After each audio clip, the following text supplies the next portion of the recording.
வணக்கம். இன்று நாம் பார்க்க இருக்கும் கோவில் சிதம்பரம் ஆடல் வெள்ளான் நடராஜ பெருமான் ஆடிய தலம் சிதம்பரம்.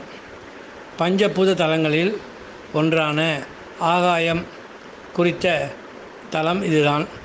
இந்த பஞ்சபூத தலங்களில் ஒன்றான சிதம்பரத்தின் அழகை சொல்ல முடியாது, சொல்ல ஒரு நாள் போதாது. மிக பிரம்மாண்டமான கோவில். வைணவர்களுக்கு எப்படி ஸ்ரீரங்கம் முதல் கோவிலோ அதே போல் சைவர்களுக்கு சிவனடியார்களுக்கு முதல் கோவில் இந்த தில்லை என்கின்ற சிதம்பரம். தில்லைமா நகர் என்று அழைக்கின்ற ஆடல் வல்லான் நடராஜ பெருமான் ஆடிய இடம் சிதம்பரம்.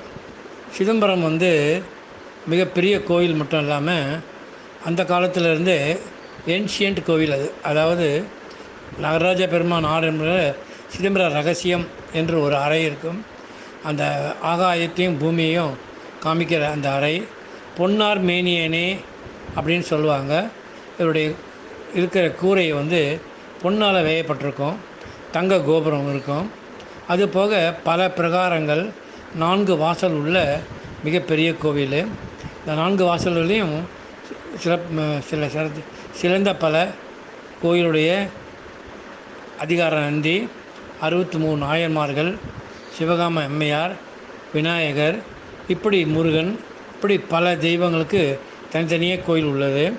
இந்த கோயிலெல்லாம் ஒரு நாள் ஃபுல்லாக நடந்து கொஞ்சம் கொஞ்சமாக பார்க்கலாம். அந்த அளவுக்கு மிக பிரம்மாண்டமான கோவில் சிதம்பரம் கோவில். அந்த காலத்தில் நந்தனார்னு ஒருத்தர் இருந்தார். அவர் தில்லையை அவரை பார்க்கணுன்னு கஷ்டப்பட்டார். அவர் போக முடியல. அந்த ஆண்டை அவர் அனுப்பலை. அப்போ அவர் ரொம்ப கஷ்டப்பட்டு இந்த கோயிலை பார்த்தாரு.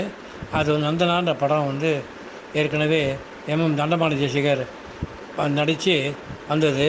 அந்த படத்தில் பாடுவார், என்னப்பன் நல்லவா என்னையன் நல்லவா பொன்னப்பன் நல்லவா பொன்னம்பலத்தவான்னு பாடுவார். அந்த மாதிரி பொன்னம்பலமான அந்த பொன்னம்பலத்தை ஒரு நாள் முழுக்க பார்த்தோம்னா இன்றைக்கி ஃபுல்லாக பார்க்கலாம். சிறப்பான ஒரு பராமரிப்பு, அழகான கோயில். அந்த கோயிலை சுற்றிலும் பிரகாரம், 1000 கால் மண்டபம், அப்புறம் குளம்.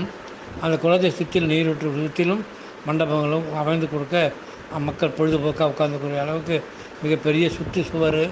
இப்படி பல சிறப்புகளை கொண்டது இந்த சிதம்பரம் கோவில். அதனால் கடலூர் மாவட்டத்தில் உள்ள சிதம்பரம் கோவிலை சைவர்கள் அனைவரும் ஒரு முறை கண்டிப்பாக பார்க்கணும், போயிட்டு வரணும். நடராஜருடைய அருளை பெறணும்னு வேண்டிக்கிறேன்.